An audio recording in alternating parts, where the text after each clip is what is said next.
Your Hapkido spinning kicks doom you on the street. It is a stark truth, but we are about to unmask the often ignored practicalities of these showy martial arts moves. If you embrace Hapkido or just ponder real-world martial arts effectiveness, this video will shatter your perception of dynamic techniques forever. Let me tell you something right now. That beautiful spinning hook kick you see in the movies, the one that looks so incredible, so powerful, in a real street fight it can get you knocked out, cold. I've seen it, I've trained it, and I am telling you the street is not the place for that stuff. We're talking about your safety, your life. Enjoying this so far? Please tap like. Thanks. You don't have time for a ballet performance when some guy is trying to take your head off. You need what works, what is fast, and what is brutally simple. A spinning kick is none of those things when the pavement is uneven and your attacker isn't playing by any rules. Picture the Dojang. The floors are clean, smooth polished mats and wood floors.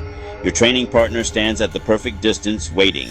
You take a deep breath, pivot on your front foot. Unleash a flawless spinning back kick. The foot hits the pad, loud, satisfying thwack. Your master nods in approval. Everyone is impressed. You feel powerful, you feel unstoppable. This is the Dojang dream. Controlled environment, perfecting a beautiful athletic technique. Everything is predictable. Everything is safe. Practice the spin 1,000 times without worrying about falling. Now switch scenes, it's late. Walking to your car in a dimly lit parking garage. Let's break down the mechanics of a spinning kick. To generate power, you have to turn your back on your opponent. Even if it's just for a split second, that is a moment of total blindness. In that moment, you have no idea what your attacker is doing. Are they charging forward? Are they pulling a weapon? Are they throwing a punch? You are completely vulnerable. A smart attacker, or even just a desperate one, will see that turn and exploit it immediately. They will crash into you, disrupting your spin and putting you on the ground where you are in serious trouble. Then there's the issue of balance. A spinning kick requires you to be balanced on one leg while your entire body is in rotational motion. This is difficult enough on a flat, stable Dojang floor. Now try it on uneven pavement, on wet grass, or in a crowded bar where someone might bump into you. Your base is incredibly unstable. All it takes is a small push, a slip, or your opponent simply stepping into you to send you tumbling to the ground. And in a street fight, the ground is the last place you want to be unless you are a skilled grappler who has chosen to be there. Furthermore, these kicks are incredibly easy to see coming. They are telegraphed. The wind up, the pivot, the turn of the shoulders. It's a massive signal to your opponent that a big move is on its way. It's like a baseball pitcher doing his full wind-up before throwing the ball. Your attacker has all the time in the world to react. They can simply step back out of range, letting you waste your energy on a kick that hits nothing but air. Or, even worse, they can step forward and inside the arc of the kick, smothering it completely and putting you in a terrible position, off balance and with your back partially turned. Finally, let's talk about risk versus reward. The potential reward of a spinning kick is a spectacular knockout. It can happen. But the risk is catastrophic failure. You risk losing your balance, exposing your back, getting your leg caught, or being rushed and overwhelmed. The probability of success is extremely low in a chaotic, unpredictable environment. The probability of failure is dangerously high. In a self-defense situation, you should never gamble. You need techniques that are high percentage, reliable, and safe. A spinning kick is the exact opposite of that. It is a low percentage, unreliable, and dangerous gamble. Most real fights happen up close. They don't happen at the perfect kicking range. You practice in the dojang, hallways, elevators, between parked cars, in a crowded room. An attacker doesn't stand back and wait for you to launch a kick. They invade your personal space. They grab you. They try to shove you. In this environment, a spinning kick is not just impractical, it's impossible. You simply do not have the space to pivot, turn, extend your leg. Trying to do so is a complete waste of critical time. Imagine you are in a narrow hallway. Someone grabs your shirt and shoves you against the wall. What are you going to do? Are you going to try and create space to throw a spinning hook kick? It's ridiculous. By the time you even think about turning, you'll have been punched in the face 3 times. Close quarters combat demands techniques that work in a phone booth. You need short, powerful strikes. Think elbows. Think palm heel strikes to the chin. Think palm heel strikes to the nose. Think knee strikes to the groin. Think knee strikes to the thigh. These are weapons that are effective when the distance is 0. They will not give you the luxury of setting up your shot. Now let's add another layer of reality to this. What happens when you are facing not one, but two or three attackers? 1, 2 attackers, 3 attackers. If you think a spinning kick is a bad idea against one person, it becomes an act of absolute insanity against more than one. The moment you decide to spin, you are not just turning your back on one opponent, you are turning your back on all of them. You are giving a free invitation for the others to attack you from the sides and from behind, where you are completely defenseless. From the sides, from behind, think about the situation. You are facing two guys. You decide to throw a spinning kick at the guy on your left. As you pivot, the guy on your right is completely out of your field of vision. He now has a free shot. He can tackle you, punch you in the back of the head, or do whatever he wants while you are tangled up in your own complicated move. Even if you miraculously land a kick on the first guy, you will likely be on the ground or off balance, and his friend will be on top of you before you can even recover. It's a tactical nightmare. Against multiple attackers, your number one priority is to stay on your feet and stay mobile. Use quick jabs, straight kicks to the knee, straight kicks to the groin, and powerful push kicks to create space. There is no denying it. Spinning kicks look cool. They are the highlight reel of martial arts. Perfect tornado kicks in demonstrations are breathtaking. The height, the speed, the precision. It's a display of incredible athleticism and body control. This cool factor is a powerful allure. And unfortunately, it creates the dangerous illusion that this aesthetic beauty translates directly into combat effectiveness on the street. The problem is that a real fight is not a performance. There's no judge scoring your technique. There's no audience to impress. The only thing that matters is what works. An ugly looking palm heel strike that breaks an attacker's nose is infinitely more effective than a beautiful spinning kick that misses. A simple, brutal knee to the groin that drops an opponent is better than a flashy axe kick that gets your leg caught.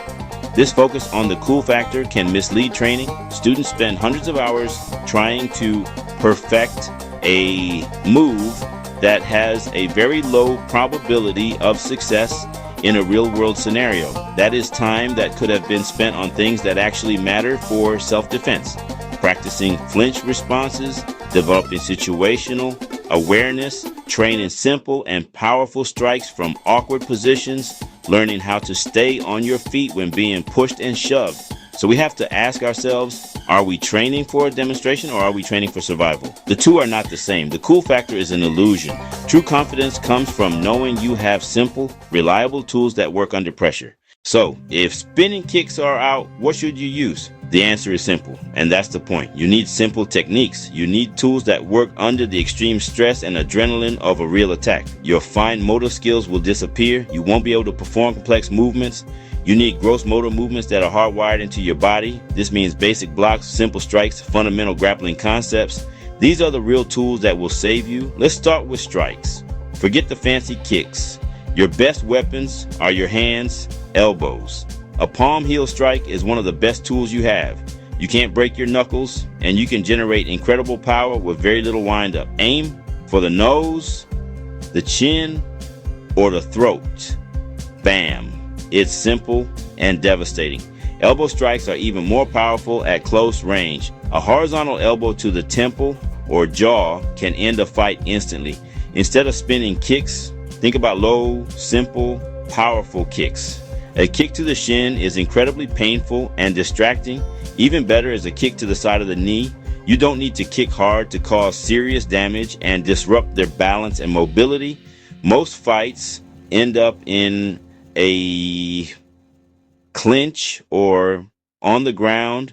You don't need to be a Brazilian Jiu-Jitsu black belt, but you need to know how to stay on your feet if someone grabs you, how to break a grip, and how to protect yourself and get back up. Your training must reflect the reality of a violent encounter. If you spend all your time in the Dojang practicing choreographed drills against a compliant partner, you are preparing for a dance, not a fight. You need to introduce stress, chaos, unpredictability. This is pressure testing. It's about seeing if your techniques still work when you are tired, scared, under attack.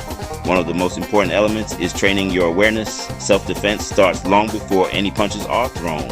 It starts with being aware of your surroundings. In your training, you can incorporate drills where you are attacked from unexpected angles or have to identify a threat in a simulated environment.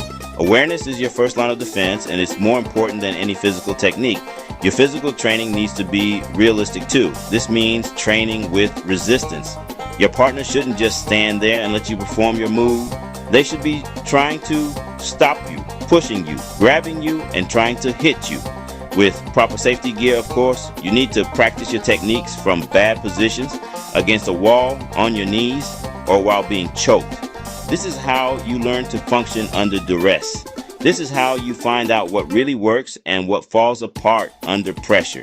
De-escalation is another critical skill that is rarely taught in traditional martial arts. Most fights are avoidable. Learning how to use your words, your body language, and your confidence to diffuse a tense situation is a vital self-defense tool. The best fight is the one you avoid completely. Training for reality means training your brain just as much as your body. It means building a complete self-defense system based on awareness, avoidance, de-escalation, and only as a last resort, simple and effective physical violence. So let's bring it all together. The beautiful, complex spinning kicks of Hapkido have their place. They are a fantastic display of athleticism. They are a fantastic display of skill. They are a fantastic display of dedication. They are a part of the art. But when we are talking about surviving a violent, unpredictable street encounter, they are a liability. They are a low percentage gamble that can cost you everything. They leave you blind. They leave you off balance. They leave you vulnerable. At the exact moment you need to be stable. At the exact moment you need to be aware. At the exact moment you need to be protected. It is a dangerous myth to believe that these flashy moves are your ticket to safety. The path to real self-defense is paved with simplicity and fundamentals. It's about mastering a few brutally effective techniques that you can rely on under the worst possible conditions. Palm heel strikes, elbows, low kicks to the knee, basic grappling to stay on your feet. They aren't as pretty as a spinning hook kick, but they work. They will keep you safe. They will get you home. Your training should be focused on pressure testing these simple tools, not on perfecting a performance piece. Now, I want to hear from you. I know many of you have your own stories and experiences. Support our YouTube channel. To support the channel, comment, like, share, and subscribe to the channel. To receive notifications about future content, select the post notification bell. If you want to stay with me, choose a video on your screen, and we will see you there. Thank you. Relying on Hapkido spinning kicks for self-defense is a path to failure. It's a gamble with the worst possible odds. You are betting your well-being on a high-risk, low-reward maneuver that requires perfect timing, perfect distance, and a perfectly compliant opponent. The street gives you none of that. It gives you chaos. It gives you adrenaline. It gives you someone who doesn't care about your black belt or the thousands of hours you spent perfecting a kick that leaves you blind and off balance for a critical second. In this discussion, we are going to break it down. We're going to look at why these kicks fail, what really happens on the street, and what you should be doing instead. Forget the Hollywood choreography. This is about real survival. This is about going home safe at the end of the night. It starts with understanding that the most impressive looking move is often the most useless one when your life is on the line. We are here to separate the art from the fight, the performance from the protection. Let's get to it. Thank you.